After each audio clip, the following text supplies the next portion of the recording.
Alright everyone, how are you doing? And welcome to the first visual episode of the Wheel Talk Life podcast.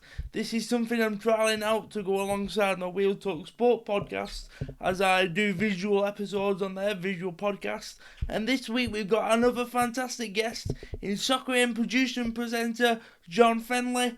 John's someone I've followed for a while, and I'm massively into all the same stuff as him in terms of clothes and music, so it was great to talk to John about things like that and also his journalism career. I hope you really enjoyed this episode, and thanks again to John Fennley, aka Fenners, for coming on. And yeah, be interested to hear your feedback, guys. Cheers, and I hope you enjoy the episode. So, Fenners, thanks for joining me today. It's an absolute honour to have you on. I wanted to go back to the start a little bit with you first, though, before we get on to your interest in fashion, as I know we've got very similar interests with that. I wanted to talk about the early starts of your journalism career, because obviously you're highly successful in the industry, and I'm wanting to get into that myself, so I wanted to speak to you about that, and maybe, where that came about and things like that for any future tips and stuff. Yeah, so I didn't. Thanks for having me, by the way. Thank you very much indeed for getting me involved. And I listened to Gary's pod earlier, and great stuff. You're doing some great work, mate. So I didn't start off, and I never really had ambitions to work in the media. I always wanted to work in football. I grew up in Scarborough, and I went for my work experience, for example, I went to work in a bakery. I went to work in Woodhead's Bakery, which was just, it was, as you could expect, it wasn't a lot of fun. But at the time, to say, I'd have had aspirations to do what I'm doing now, I'd have laughed at it, So, but I always had a love of football, and I wanted to work in football. And I wanted to coach, so I did my my badge, my prelim at the time when I was at college. I went to college in York, and I did a PE in English, and I was doing some coaching in and around Scarborough and York, and then I was going out to America and coaching there in the summers. And then I got some work for the PFA, working in the clubs. So I used to go into football clubs, and I used to deliver GMVQs. I don't know if they still do GMVQs now. Like it's basically for the YTS players. When they used to have the YTS, they have scholars now. But the YTS is I don't know if they brought YTSs back. I don't know. Anyway, regardless, I used to go into the clubs one day a week. So I'd go on a Monday I'd go into Barnsley. No, sorry, on a Monday I'd go into Scunthorpe. Tuesday Lincoln. Wednesday Barnsley, and Thursday I'd go into Leicester, and I'd deliver this leisure and tourism thing for the lads, so they knew about health and safety in leisure centres and stuff like that, which was going to be really useful. But so, and I taught Emil Esky. I taught Emil. He was the one player that, well, few lads made it actually, but he was the one who he used to kind of swan in. And I was on Thursday, I'm going, where have you been, mate? And he'd be like, yeah, I played for the first team last night, John. I'm like, all right, that's no problem, mate. And I did that for a couple of years, and it was all right, but it wasn't really where I wanted to go or what I wanted to do. So I think the big thing was I went to Ellen Road in 1996 as a volunteer in the media centre for the Euros, and I really enjoyed it. I wasn't doing a great deal, so I was running around and doing all bits and pieces, and just kind of seeing what was going on, and a lot of watching, and didn't really get to watch the games or anything like that. And you were, as I say, you were basically a runner, but it kind of got me interested. And then from there, I started to write off, because I didn't have any qualifications in TV. I had a degree, but I didn't have any qualifications in TV, from film or anything like that, or sports journalism or journalism. But I could write, because I loved English, and I always loved writing. So tried to get work experience at Sky, at Tyne Tees, at Yorkshire, BBC, everywhere. But just was, I didn't really expect to. I was kind of going through the motions with it. I didn't really expect anything to happen. And then a friend of a friend who come down to London, a lad I'd gone to college with. He said, look, I know a lad who went to college and he's at Sky. He might be able to get you some work ex down the line. So I kept trying through him and nothing happened. And then I basically decided to come down to London, and I got some work experience with a company called Club Call. Club Call was, I don't know if you've ever heard of Club Call, but it was, you used to ring up and get the team news, you know. So like if you want to know about your team, this was pre-internet, so you couldn't go online. You'd ring the number, and it'd say, Burnley team news, Sean Dyche's name's an unchanged 11 today, and it'd have and it'd have interviews on there with the manager and stuff. And so I did some work experience with them, and they actually offered me a job. But in the meantime, Sky had offered me my mate had got me on a week's work experience. So even though they'd offered me a job, I really wanted to go to Sky, and obviously Premier League had not been going that long, and it was, you know, it was all kicking off. So it was like, I want to go and do it, and I want to see what's going on there. So I went, and it was just the right place, right time, really. Someone had lost a job and they needed somebody. So I went into, and I met Tim Lovejoy, and Tim was like, he was presenting and producing Soccer M at the time. And he said, we'll, you know, give you a go for you know, a couple of weeks, so you get on. And that was it really. And it was just pure luck. But once I kind of got my foot in the door, then I knew that, you know, I wasn't going to, I was going to do everything to try and hang on to it and make sure that they offered me the job, which they did in the end. And for the first few years, it was just working every hour that God sends. Yeah. But I didn't care. I was loving it. I wasn't getting well paid, but it was what, you know. I realized, you know, it took me a while, but I realized what I wanted to do, and this was it. And so it was for me, it was a perfect show to work on, because at that time it was actually developing at that time, all the sketches and things like that. Yeah, we hadn't really started doing a lot of those, and I liked doing mucking about and performing and things like that. So Tim started writing things and including me in a little bit of on-screen stuff. So, and then it just developed from there. And as the team grew a bit bigger, we started doing a lot more things, and we do. The show was a lot longer then, so you could do stuff, and if it didn't really work out, it didn't matter. You just kind of you did it anyway, and it some of it works, some of it didn't work. You know, everyone talks about the great days, Soccer M, when he did this and all that, and I'll go, yeah, but there's a lot of stuff that we did that really wasn't great, you know. But and then I kind of gradually made my way up to like to a researcher, and then an assistant producer, and then I became the producer. Tim was the exec producer, and then we all left. Quite a few of us left Soccer M to go and do something else. It didn't really work out for me, and so I came back to Sky because I knew I always wanted to work in football. That was a thing for me. What I really missed, it was like, it wasn't all the sketches and those kind of things. It was actually being part of football that I loved, and that's always the thing for me. The community, the community, the football community, and having really. Yeah, it was.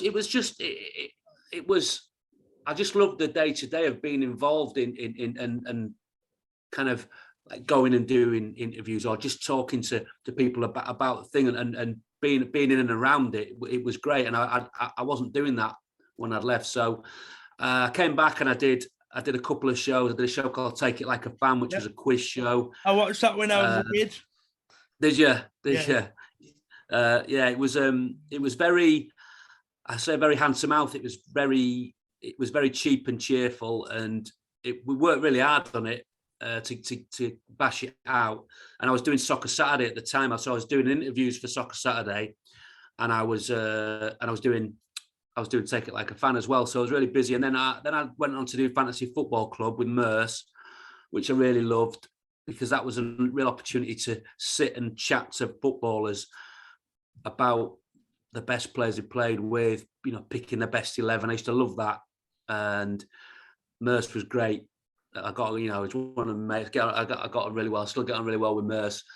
And it was real, some of the stories that, you would hear, and just amazing. I got to meet a load of ex-players that are a lot of my heroes, a lot of Liverpool legends, like Jimmy Case, Jan Molby, Rushy. I met all those. The first Liverpool team that I got into as a Liverpool fan, from the late 70s, early 80s. So I got to, meet a lot of them and speak to them, chat to them, interview them. So, and then sort of bringing it up to date, Jimmy came along, and then the show took a slightly different direction because we had a footballer on the show, and it meant we could do stuff that I'd always wanted to do. So I always wanted to not just sit and talk about football, but I wanted to get out and kick balls about and do the sort of that. We did it a little bit on Soccer M in the early days, but I felt,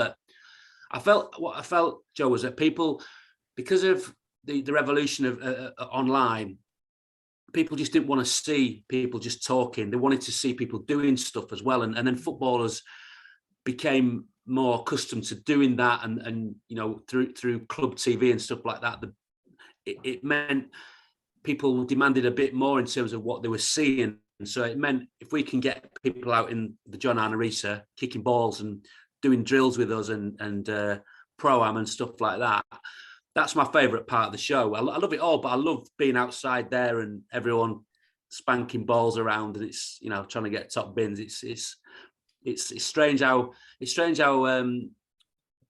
much how well he can do with a clip if someone just kicks a ball into a plastic recycling bin.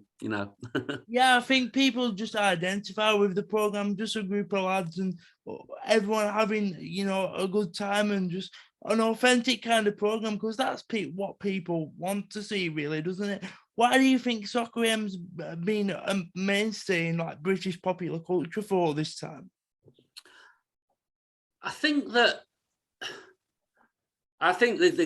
key to it is the attitude of it, which it doesn't take itself too seriously, and we don't try and be something that we're not. We're not like I always feel like Soccer M's the underdog, and we don't have a big budget. We just kind of crack on.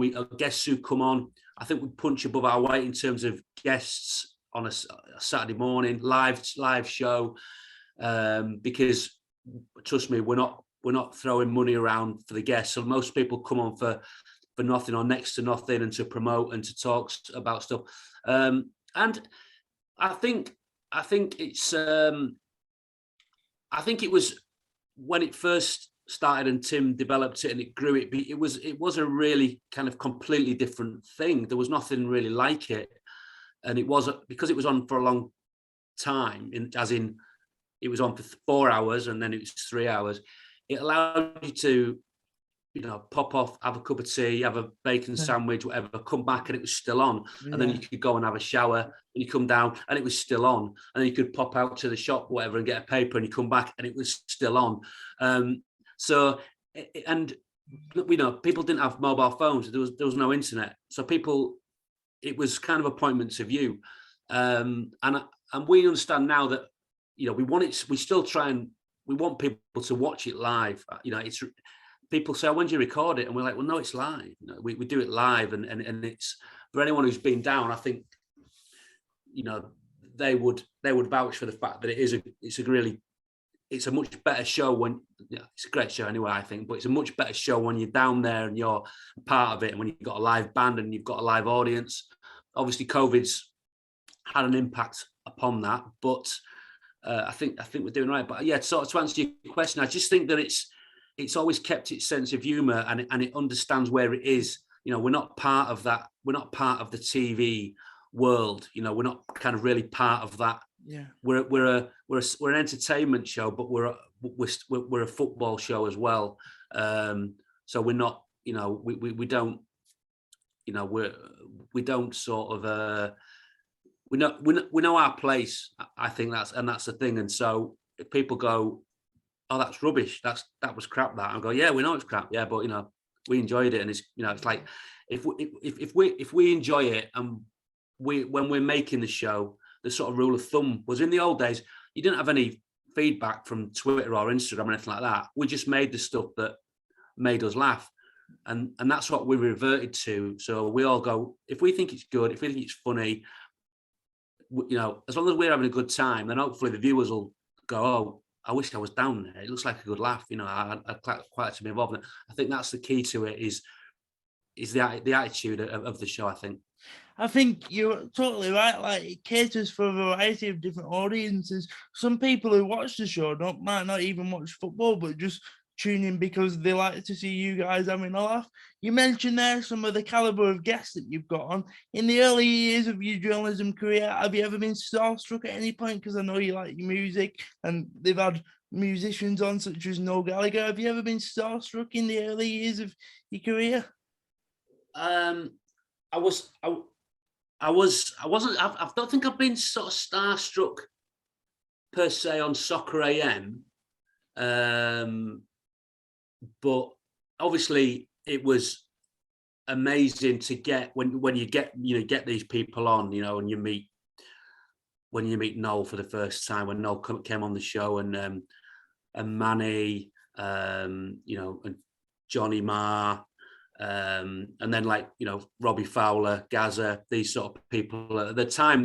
Robbie Fowler was a huge Premier League. He was arguably one of the biggest stars in the Premier League at that period. So when he came on the show, obviously he was a Liverpool fan, and then to kind of get to kind of know him, and I'll go out for an odd pint with him here and there and stuff, and it was amazing. But the first time I ever met anyone from the Stone Roses, just going off pieces, like it was when I was in Chester in must have been 1990 or 91, and I was with my girlfriend, now my wife, and it was in the summer, and they must have been, I can only think they might have been recording at Rockcliffe for Second Coming, and my wife, my girlfriend, she turned around, she went, "Oh my God, look, it's the Stone Roses," and I sort of turned around, and it was almost like they'd gone into slow motion. They were just mooching through I can't remember, it was near the post office, and they just sort of stood out. They all had kind of, I don't know what they were wearing, because it kind of was a bit of a blur, but they had like Berghaus kind of stuff on, and North Face, whatever. They were sort of dressed in kind of like that sort of gear that they'd been seen in NME and stuff like that at the time. And I was completely starstruck then, but I still managed to get myself together, pulled I'm gonna say, what's it? For the listeners here, I think John's getting something to do with the Stone Roses out to show us. So do you know what? This is, I promise you, I did not know you were going to ask me that, but so look, that's an envelope there that was in. I don't know if you can see that. That's an envelope. Let me get the right way around. Yeah, is that the right way around? Is that right? Yeah, it's right. Anyway, I can see it too, John. So that's John Squire there. Oh. Ian, and that's Ian, and that's Rennie there. And that was yeah, I've got that in me. That's an album there. It's a set list from I think that's from Leeds Academy. That, but yeah, bizarrely, I did an Insta Live a while back. I mean, I've got a few records just still down there, but Manny was the only one who wasn't there. But then I got to meet Manny. On Soccer AM quite a few times. So yeah, I would say that's the only time I've been starstruck, and I think it's because when on a Saturday morning, you've been working on, and you're working really. You're in work mode, yeah, and you've got to kind of do your job as well. So it wasn't starstruck so that I can't function, but I was always like, wow, this is great. It's amazing. I never took that for granted. I never took that.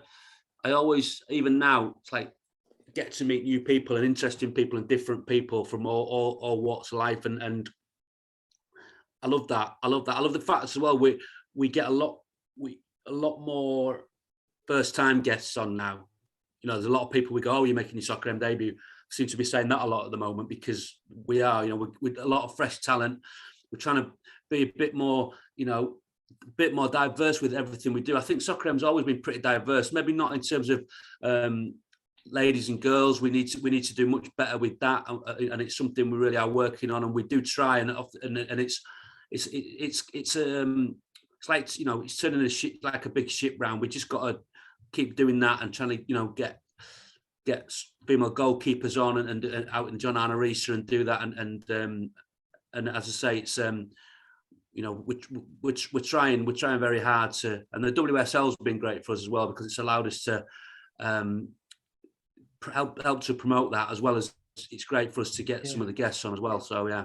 You talk there in terms of the show evolving, but what about you as a journalist? For any listeners that want to, you know, maybe get into journalism like myself, what's the most valuable lesson you've learned in your career, would you say? So when I went in, I really learned a lot very quickly, because on Soccer M and at Sky, it was, you had to multitask, it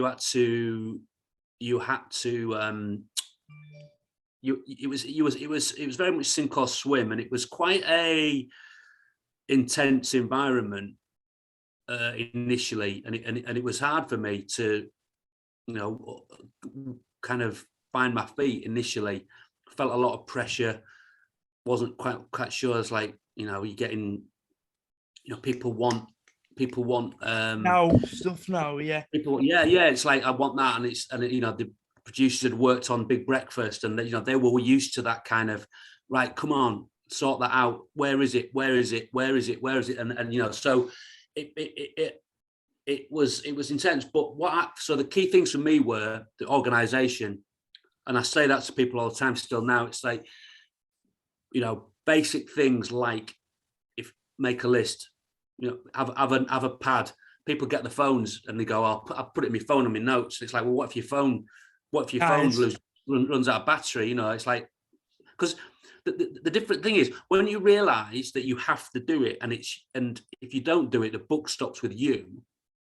That is that's a really important thing that you learn. It's like, I've got the responsibility, so I've got to do that. So I'm going to do everything I can to make sure that I don't get in that situation where people are going, where's this? Why isn't this sorted? What happened there?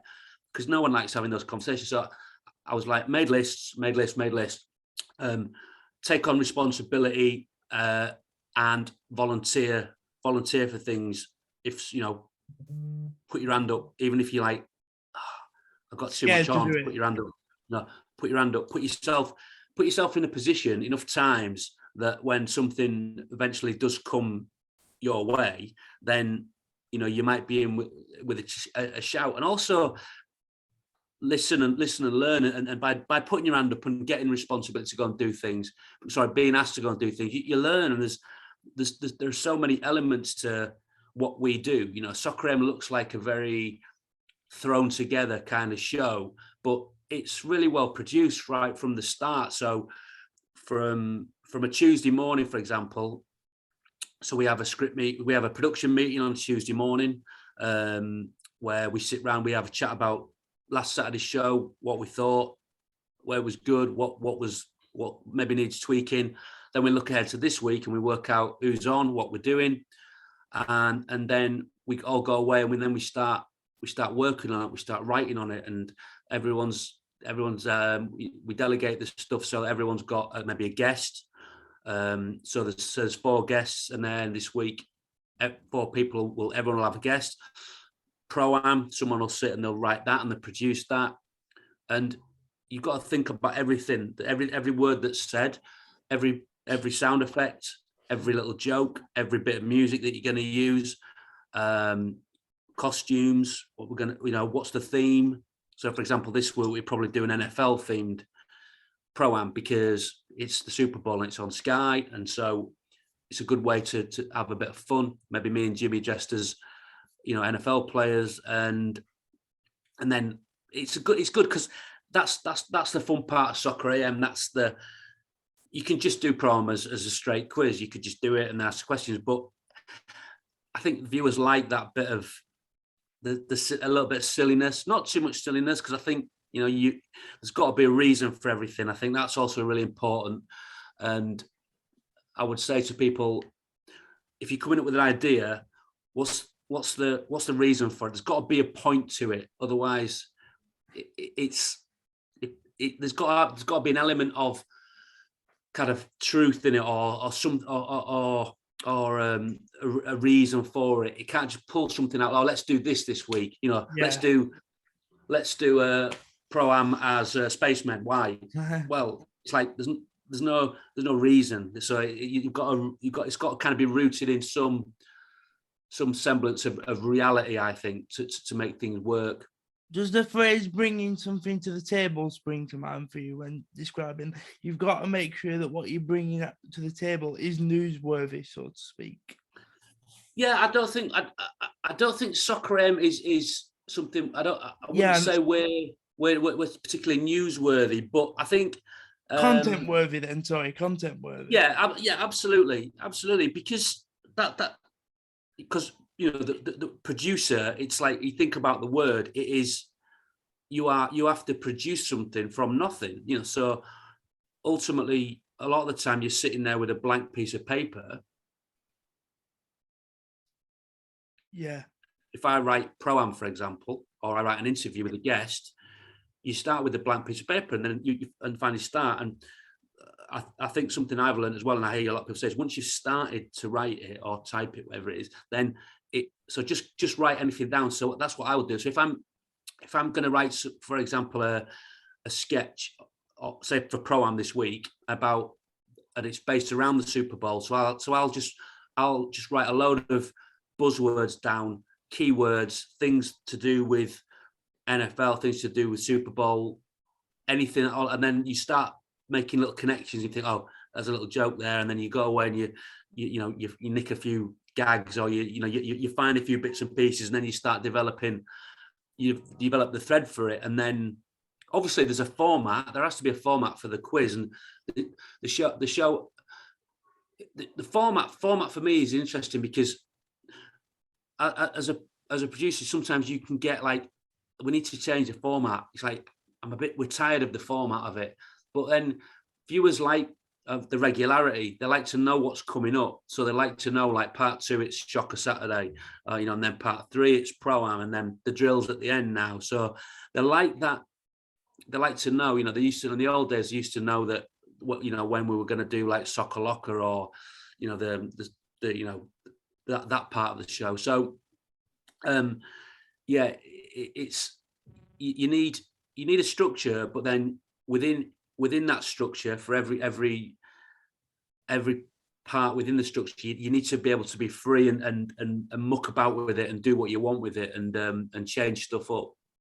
There's clearly a lot of attention to detail that goes into these programs and producing them that us as viewers don't see. One thing from the outside perspective that I've seen that clearly a lot of attention to detail goes into as well is the fantastic clothing you wear. I know we have very similar interests. Very similar interest in that regard. I just wanted to talk about where your interest and awareness in fashion, grew from, and so growing up in Scarborough, me and my friend, we for whatever reason, we became sort of aware of it. My sister she went to Australia, and she used to buy secondhand clothes, and she had market stalls, and then she ended up with a shop in Australia. And I remember being at school, and after school there's a sports shop in Scarborough called Sydenham's, and I used to kind of go in there, and you'd see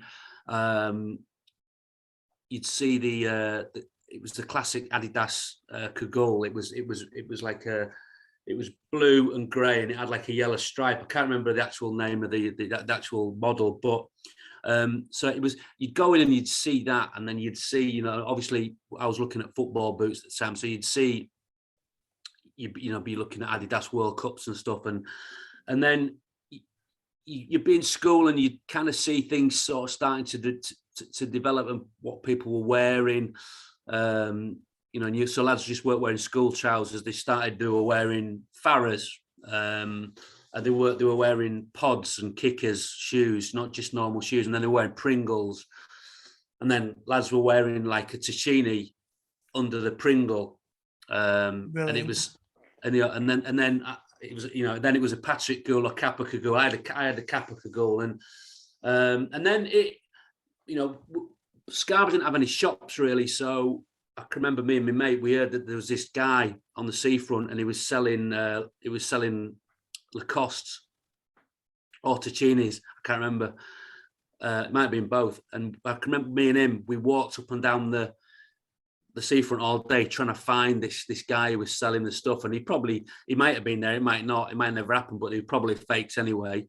But and then it just sort of develops, and then you start getting a few quid from doing little jobs and things, and then you would go and knock on the lads who ran the amusement arcades.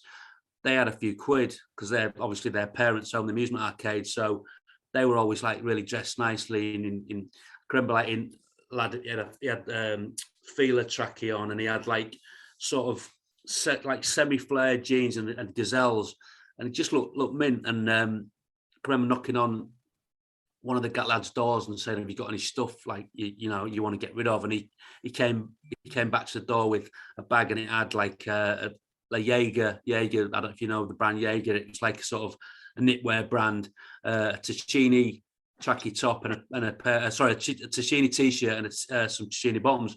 It was like 15 quid, which at the time was probably, it was quite, you know, it was quite a lot of money, but you were thinking of getting all this good stuff. So, and then it just kind of, it just developed and into, you know, again, we didn't have a lot of money, so it was, we were always like swapping clothes with friends, you know, borrowing, swapping, buying secondhand, selling stuff.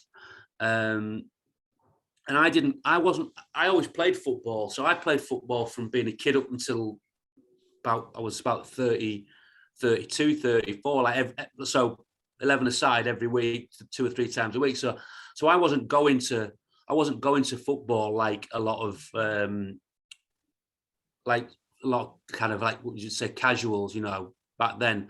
So I was, you know, I wasn't going to the game. So I didn't own a load of that stuff that all those boys who were working maybe were going, they're working and going to the game, and they had some money and they were buying, you know, the Stone Island, the CP. So I had some bits and pieces like that, but I was no way in, like, you know, like a huge collector at that time. But I still was, you know, I still love clothes, and it was more the sportswear for me, like Fila, Ticini, all that kind of stuff that I was always, and tracksuits. And I went to college, and the back end of the 80s for me was everything went quite a bit dressier then. So it was like Gaultier and John Richmond and Fujiwara, and slightly more dressed up brands, as well as CP, you know, and you know, Stone Island. But again, without any real disposable income to buy anything that you know you really wanted. So then go through college with no money at all, working off your overdraft every holiday, going out to America, and then it was great going out to the States because I discovered TJ Maxx. So you got TK Maxx over here, but in America they had TJ Maxx. All right. So you go into these places, these, you know, you imagine going into TK Maxx for the first time, but it was like, you know, Ralph Lauren polo and all that was pretty big back then, and we were just picking up stuff and, oh my God, look at this, and finding all this amazing stuff that we could actually afford then, because we'd worked over there and we'd got a few dollars together, and so we were just spending that on Timberland and Ralph Lauren basically. So came back with some nice bits, but it's probably it's only, like, I would say, in the last few years that I've really had maybe a bit more kind of time and probably a bit more money. Not money, because I don't. What I do is I'm like everyone. I don't just keep going and going and going. Like, if I want something, if you want something, yeah, and you haven't got the money, what do? Work for it. Yeah. Or if do you sell stuff? Like, if you want to move something on, if you need something in, you get. What I do is, if I want something and need some money, if I haven't got, I have a PayPal account. So what I do is, if I haven't got the money in, I won't buy it. I can't buy it. So I have to get the money in. That's a good attitude to have. Yeah, definitely. And that's the way I do it. And I do pretty much stick to that.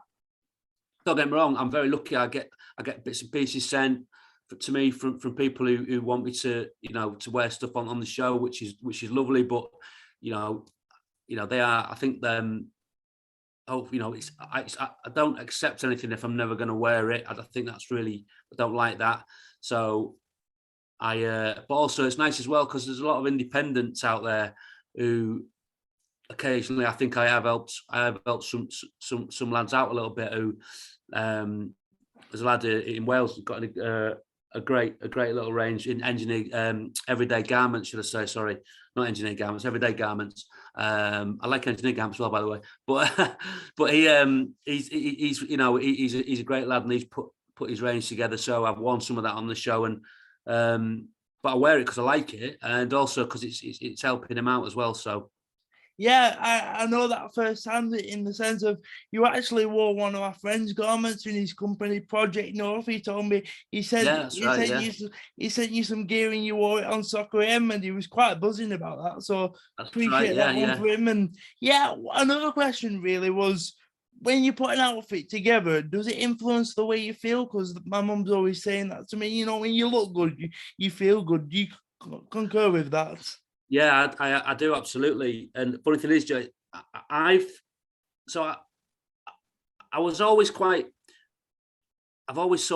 been quite not low key with what I wore, but I was always quite safe with it. And then I really like the kind of Panero look. I like that, I like the sort of the chinos. I like that, the stripes, the bright colours, the shoes.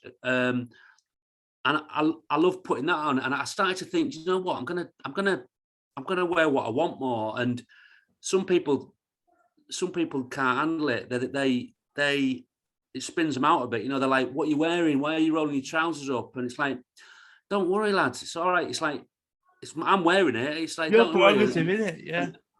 And I like it, and it gets, and I get some really nice comments, and I get, lads just want to see you in, in trainers all the time and tight jeans, and God forbid if you put if you roll your jeans up, it's like,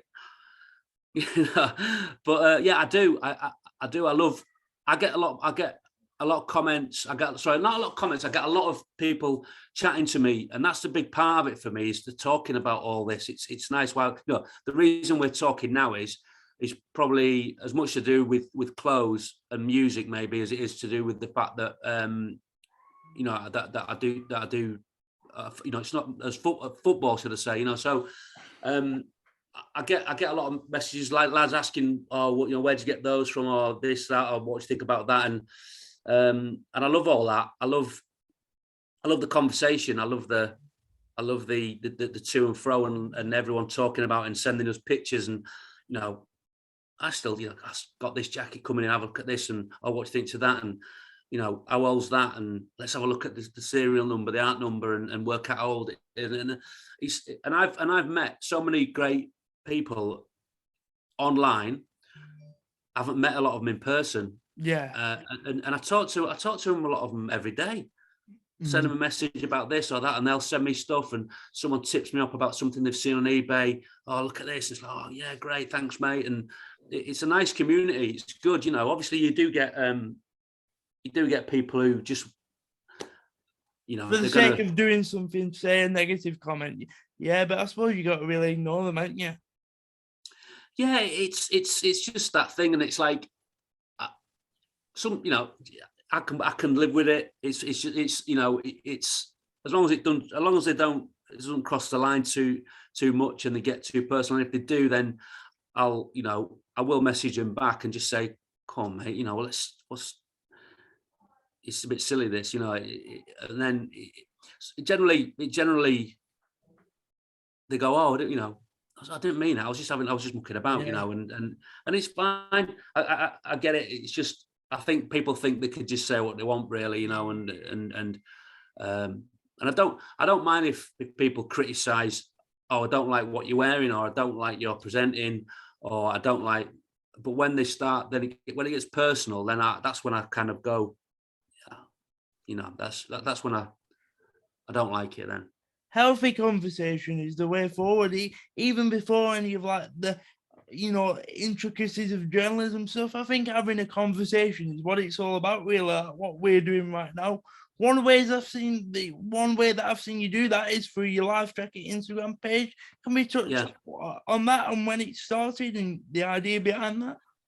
Yeah, so I realized that I was really, really into this thing, and I was talking to a lot of people about it, and then I was like, I want to do some content. I want to make something good. I want to do something interesting and fun, because, you know, if you want to see Noel Gallagher talking about music, you can see that. If you want to see him talking about football, you can see that.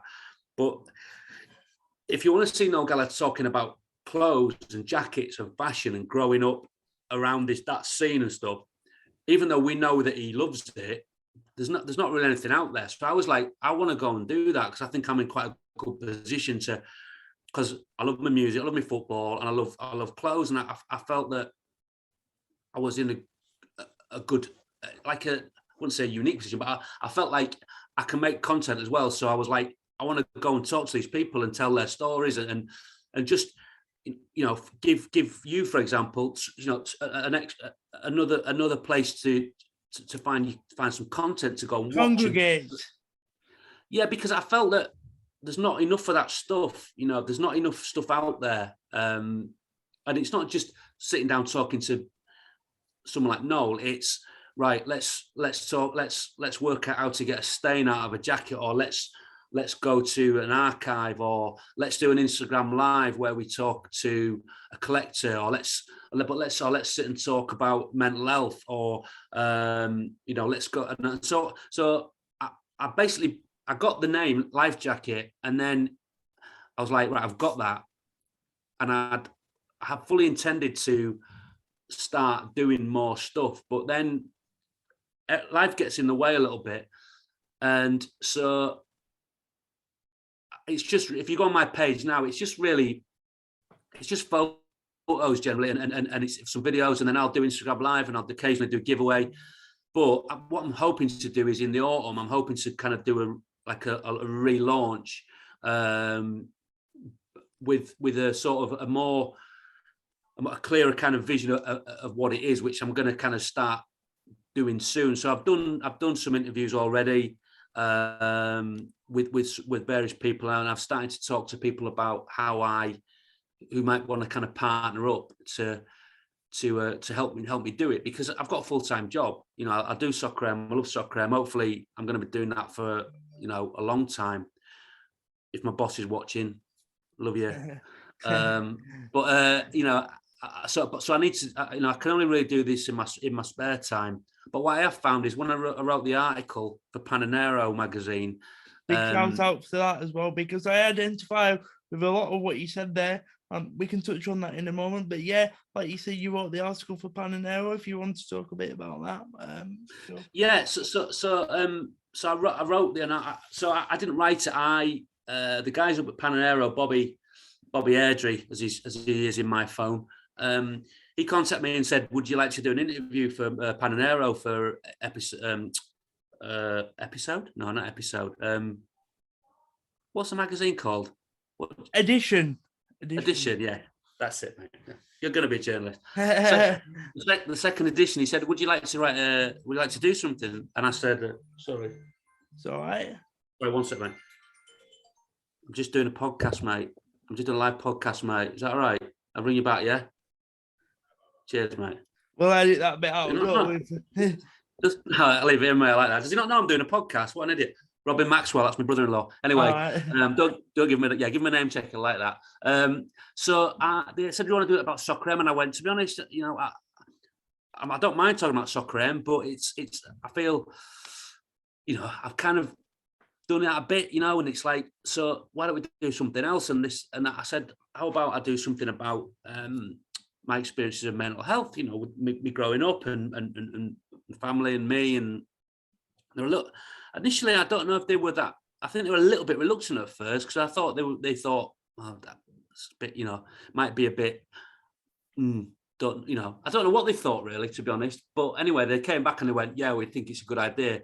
And I hadn't talked about it prior to that. And it wasn't because I didn't want to talk about it. It was because my girls were young at the time, my 3 daughters, and they weren't aware that about my father's passing when I was 16, and how he passed away. He took his own life. So I was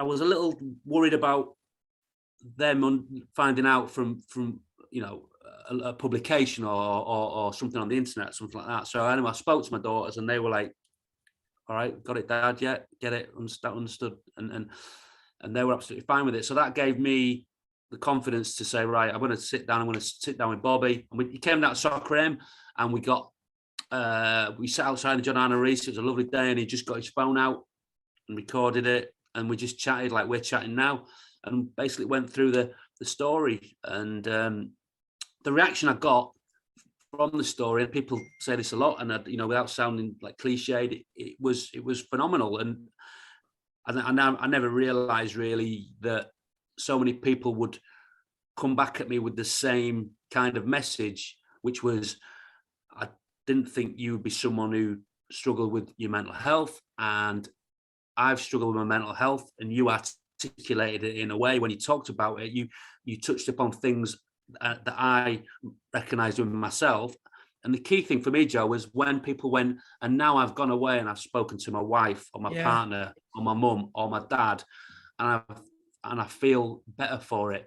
And then I realised that was a big thing for me to do without me realising. Not a big thing for me to do. It wasn't like, oh, look what I've done. It was like I realised that it had an effect upon people. And so, sort of just doubling back onto Lifejacket, I realised that that's what Lifejacket needs to be now. It needs to be, definitely.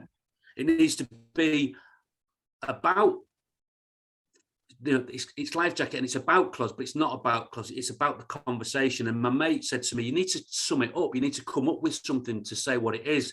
And I couldn't do it. And he went away and he came back and he went, how about Lifejacket? He said, Lifejacket, conversation keeps us afloat. And I was like, that's it. That's brilliant. It was like, oh, yes. And he understood it better than I did in a weird way. And once he'd said that, I realized that all the stuff, well, trainers, jackets, clothes, whatever it is, that is the sort of, that's the sort of subplot. The main plot is the actual conversation, the talking about it, and the doing it and getting people out of their house, maybe to come to an event and sit and watch me, but sit and listen to Stephen Graham or Serge or whoever talking about jackets and trainers and whatever, but also maybe about the pressures of their life, and then the guys who come in and sit in the audience, and girls. It's an opportunity for them to go there. We're all the same. This is it. Everyone's the same, and everyone has the same. They have different pressures, but we all feel the same way at some periods in our life, and we all need that support. We need we need help. And I think what's really key is we don't stop talking about it, because I think there's a real danger that if more people keep talking about it, then what happens is you get a certain element who go, oh, he's talking about this now. He's gone on about mental health. It's, oh God, not him as well. And Yeah. we've got to kind of tough that out, because that's going to happen, I think. And we've got to just keep doing it and making sure that we keep looking at different ways to make the conversation engaging. And that's what I think I can maybe try and do with Life Jacket, is to create Definitely. a hub and do engaging stuff that's interesting. And it doesn't have to be, it's not, let's sit and tell me about your life. It doesn't have to be that. We can be sitting talking about how to get an ink stain out of a new jacket that's just turned up, which is a fact. It's actually, I need to get it sorted, mate.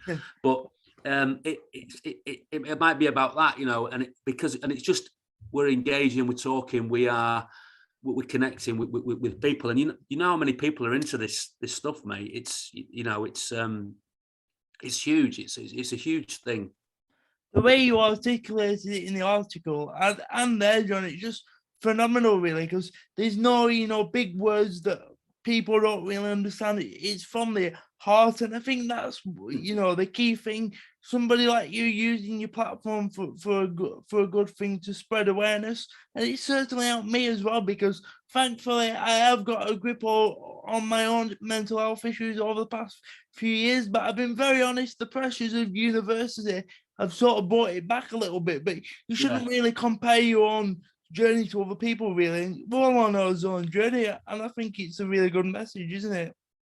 I think so. Yeah. So what sort of things have you got in place, mate? In terms of, if you're feeling, if you get anxious or stressed, what things have you got in place to help you out? So I've got a punch bag over there, which you can't see on camera, which I go on that every night. Do an hour on the punch bag, do some yoga. I also pray. I don't know what strategies you have, but yeah, I think all these strategies are key, really, because like you said in the article, I've recognized over the past few years that these issues will always be here. But what you said, a feeling is just a feeling, isn't it? And once you recognize that, then you can push past it. Yeah. I spend less so now, because at the minute I feel pretty good at the minute, and I think stuff like this, you see, is great for me. Like, you're probably thinking I'm doing you a favor, but it's like, this is great for me, because it's nice for me to sit and chat, and I don't get asked to do a lot of stuff, so it's nice for me to come and do some bits of business. But the big thing for me is that I've learned over the last year is to not fight the feelings as much, and kind of just absorb them, and then let them sort of sit with you for a little bit. And then, because for me, I would try and deflect the feeling. I would try and push the feeling away and push it away, and try and stop it. But it's already there, and you can for me, the more that I would fight it, the worse it would almost get, because I will become locked in this battle then, where I'm going to defeat this thing in my brain. This worry, I'm going to break it down. And I realized that I can't. But the next day I'd wake up and I'd feel all right. And I was like, well, I didn't work it out. I didn't actually beat it. And so I wasted all that energy. Yeah. I wasted all that stuff, that time trying to overthink things and what if and this and that.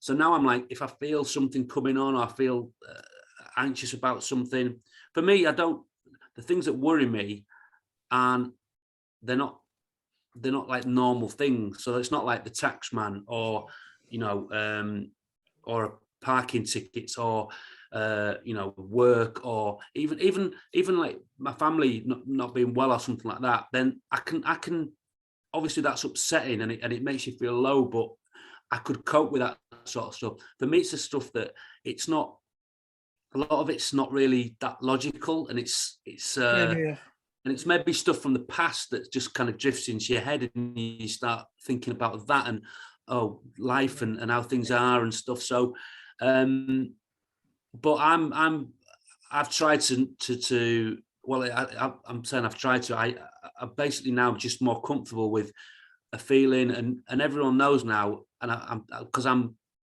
I'm sort of out in that sense that people know, like, if so I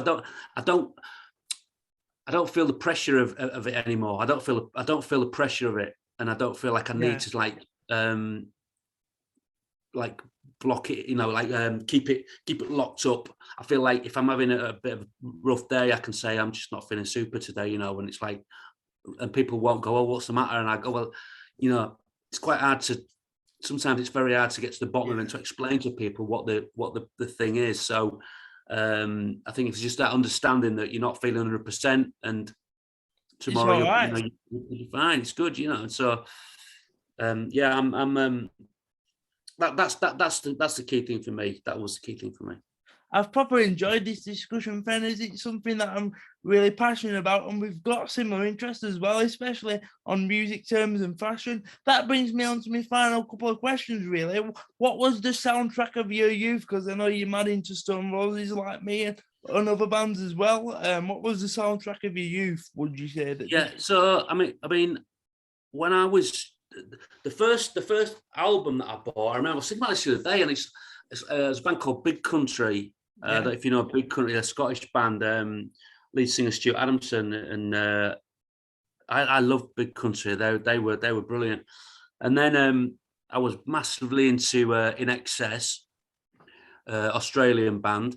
But then the Roses really sort of changed everything really for me, in terms of just right place, right time, right sound, right look, everything.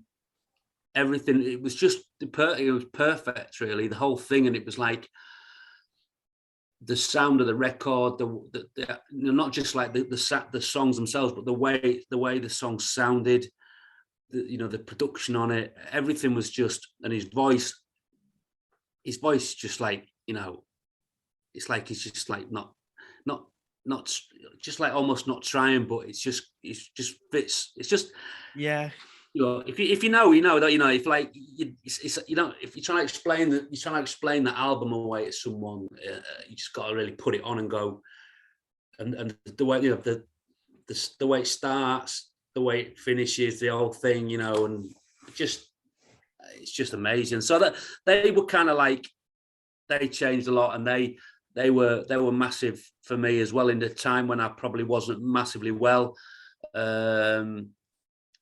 And I can remember I've been away, and I can remember getting sent Elephant Stone.